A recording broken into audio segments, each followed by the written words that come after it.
Kita lanjutkan pembelajaran kita tentang XPath. Kali ini kita akan membahas tentang basic XPath dan juga penggunaan AND dan OR di dalam XPath. Sebelumnya saya sudah menjelaskan tentang sintak dari relative XPath. Semisal kita memiliki HTML seperti ini, di sini tagnya input, kemudian di sini banyak atribut yang terdapat di dalam input tersebut. Kita bisa memberikan variasi seperti ini. Yang pertama, ini adalah tag name-nya, kemudian kita ambil tipenya dan tipenya teks. Jadi ini kita copy, kemudian kita masukkan di sini dengan menambahkan add. Kemudian kita juga bisa menargetkan ini tag name-nya, kemudian kita targetkan name. Dan di sini rekan-rekan bisa melihat name-nya adalah fname. Kemudian yang ketiga ini adalah tag name-nya, kemudian yang kita targetkan adalah ID dan ID-nya adalah text box. Kemudian yang keempat, ini tag name, kemudian kita targetkan value-nya, jadi kita bisa memiliki banyak variasi XPath untuk kode tersebut. Kemudian rekan-rekan semuanya, untuk baris 5 dan 8 ini, perbedaannya letaknya adalah di tag name-nya. Di sini menggunakan tag name-nya adalah input, sedangkan di sini ini menggunakan global tag name. Jadi kita tuliskan bintang, jadi untuk bintang ini, input juga termasuk. Jadi nanti tag lain seperti div, kemudian H1, P, kemudian tag-tag lainnya, maka dengan menggunakan bintang ini, maka akan termasuk. Jadi nanti ketika di sini ya, ada input ID textbox, kemudian nanti ada lagi misalkan div ID-nya textbox, ketika kita menggunakan seperti ini, maka nanti input dan juga div akan masuk di dalamnya. Untuk lebih jelasnya, saya demokan saja ya. Di sini saya akan mencoba untuk mengunjungi omayo.blogspot.com. Kemudian kita akan menginspek sebuah elemen di sini ya. Selenium WebDriver, kemudian rekan-rekan bisa melihat di sini ada input, kemudian ada tipe teks, kemudian atribut lainnya adalah name fname, kemudian value-nya Selenium WebDriver, kemudian di sini juga ada ID textbox. Oke, sekarang kita coba Ctrl F, kemudian kita akan targetkan input, kemudian tipenya adalah teks. Oke, rekan-rekan bisa melihat di sini ternyata input tipe teks ini banyak sekali ya. Ada 10. Oke, jadi ketika kita menggunakan tipe sama dengan teks, maka kita tidak bisa langsung menargetkan elemen ini. Sekarang kita coba untuk lainnya, semisal kita akan gunakan name sama dengan fname. Oke, ini kita copy, kemudian ini kita targetkan di sini ya. Oke, teman-teman bisa melihat ternyata dengan menargetkan name sama dengan fname, maka kita bisa langsung menargetkan input ini. Sekarang kita coba lagi, ketika kita gunakan value, dan value-nya adalah Selenium WebDriver. Oke, kita paste di sini. Ternyata dengan XPath seperti ini, ternyata bisa langsung menargetkan input yang ini. Kemudian kita coba ganti dengan menggunakan ID-nya. Oke, kita ganti ID. Kemudian kita targetkan di sini dengan ID sama dengan textbox 1. Rekan-rekan bisa melihat, ternyata kita juga bisa menargetkan elemen tersebut.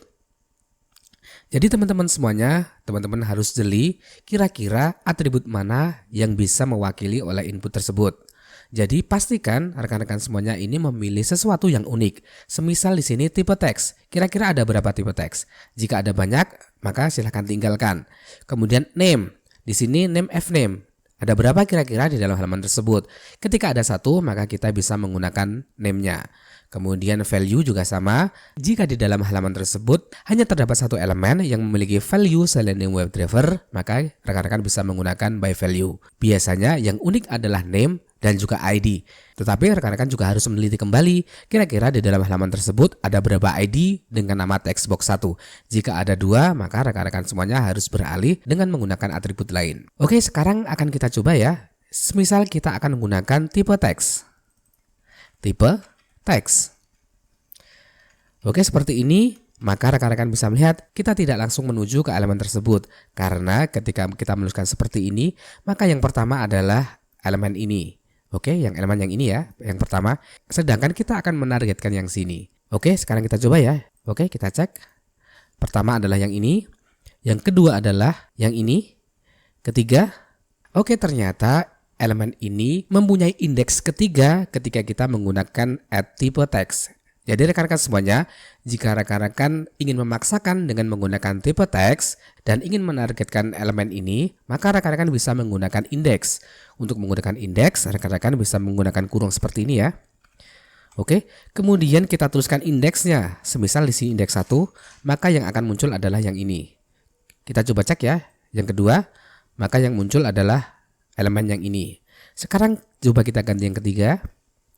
Oke, dengan menggunakan indeks ketiga, maka kita baru menjangkau elemen tersebut. Jadi teman-teman semuanya, jika terdapat lebih dari satu, maka silahkan gunakan kurung di sini juga kurung, kemudian di luarnya kita gunakan indeksnya. Jadi rekan-rekan semuanya harus menentukan indeks berapa elemen di dalam halaman tersebut. Kemudian rekan-rekan semuanya, selain kita menggunakan indeks, kita juga bisa menggunakan AND dan OR. Oke, bagaimana penggunaan AND dan OR? Oke rekan-rekan semuanya, sebelumnya ini kita hapus dulu ya kurungnya, kemudian di sini ya kita hapus. Maka ketika kita menggunakan seperti ini, yang dijangkau adalah elemen ini. Oke, sekarang kita cek di sini ya.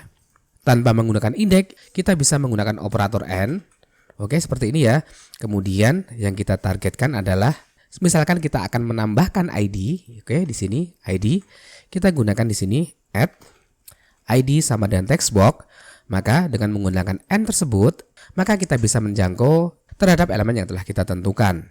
Oke, yang pertama menggunakan indeks dan yang kedua kita tambahkan atribut dengan menggunakan operator AND. Teman-teman semuanya, selain menggunakan AND di sini juga ada OR ya. Oke, apa bedanya AND dan OR? Jika menggunakan keyword AND dan OR, maka kita menggunakan lebih dari satu kondisi, bisa 2, 3 dan seterusnya.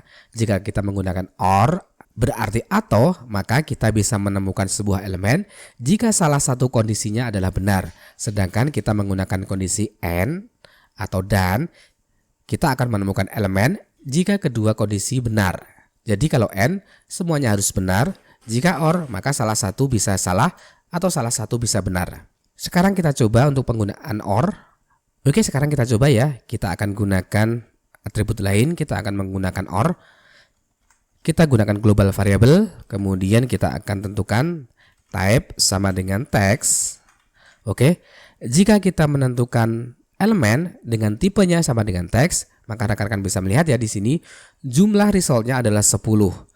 Ketika kita menggunakan OR, kemudian kita tambahkan ya add type sama dengan password, maka rekan-rekan bisa melihat di sini jumlahnya menjadi 12. Jadi di dalam elemen tersebut yang memiliki tipe teks ini ada 10, yang memiliki tipe password ada 2. Tetapi jika kita gunakan AND seperti ini, maka rekan-rekan bisa melihat maka resultnya adalah kosong karena tidak ada di dalam halaman tersebut yang memiliki tipe teks dan juga memiliki tipe password. Seharusnya tipe hanya ada salah satu ya, karena ini 2 maka tidak ditemukan. Oke, bisa dimengerti rekan-rekan semuanya perbedaan antara AND dan OR. Oke, jika rekan-rekan masih bingung tentang penggunaan AND dan OR, silahkan rekan-rekan semuanya baca saja keterangan yang telah saya sediakan di dalam halaman Riva Media. Oke, mungkin hanya itu yang dapat kami berikan pada kesempatan kali ini. Semoga bermanfaat. Jangan lupa untuk like, subscribe, share, dan nyalakan loncengnya agar rekan-rekan semuanya tidak ketinggalan ketika kami ada update materi yang terbaru.